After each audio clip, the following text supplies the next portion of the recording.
பெரிய தமிழ் ஒரு காட்டு மிராண்டி பாஷை அப்படின்னு சொன்னாரு. ஆனா இன்னைக்கு ஒரு அமைச்சர் உங்களை பார்த்து காட்டு மிராண்டின்னு சொல்லும் பொழுது நீங்க அதை எதுக்குறீங்க, அதுக்கு எதிராக குரல் எழுப்புகிறீர்கள் அப்படின்னு சொன்னாங்க. ஒரு தந்தை தன் மகனை பார்த்து ஒரு அக்கறையோடு ஆதங்கத்தோடு நீ இன்னும் நல்லா வரணும், சிறப்பாக செயல்பட வேண்டும் என்பதற்காக கோபத்திலே நீ உருப்பிட மாட்டேன்னு சொல்றதுக்கும், அடுத்த தெருவுல ஊர் பேர் தெரியாத ஒருவர் தன் அதே வீட்டு குழந்தைய பார்த்து தரக்குறைவாக பேசுவதற்கும் வித்தியாசம்.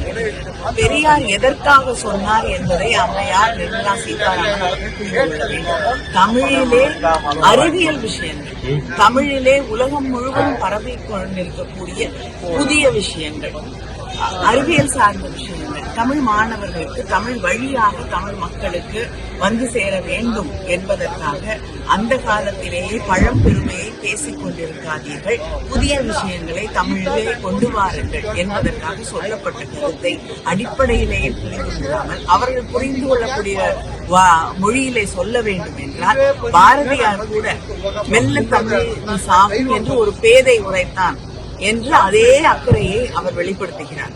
அதற்கெல்லாம் கோபப்படாத அம்மையார் நிர்மலா சீதாராமன் போன்றவர்கள் பெரியார் சொல்வதை மட்டுமே திரும்ப திரும்ப திரும்ப பிஜேபி எடுத்து சொல்லிக் கொண்டிருக்கிறது. பெரியார் சொன்னது அக்கறையோடு, எங்களை அவமானப்படுத்துவதற்கோ அசிங்கப்படுத்துவதற்கோ இல்லை.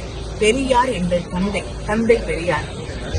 அவர் பேசுவதற்கும் இன்னொரு மாநிலத்திலே இருக்கக்கூடிய ஒரு அமைச்சர் தமிழர்களை பார்த்து காட்ட மிராண்டிகள் அன்சிவிலைஸ்ட் பேசுவதற்கும் வித்தியாசம் இருக்கிறது என்பதை அவர்கள் புரிந்து கொள்ள வேண்டும். அவமானப்படுத்துவதற்கும் அக்கறைக்கும் வித்தியாசம் இருக்கிறது என்பதை அவர்கள் புரிந்து கொள்ள வேண்டும்.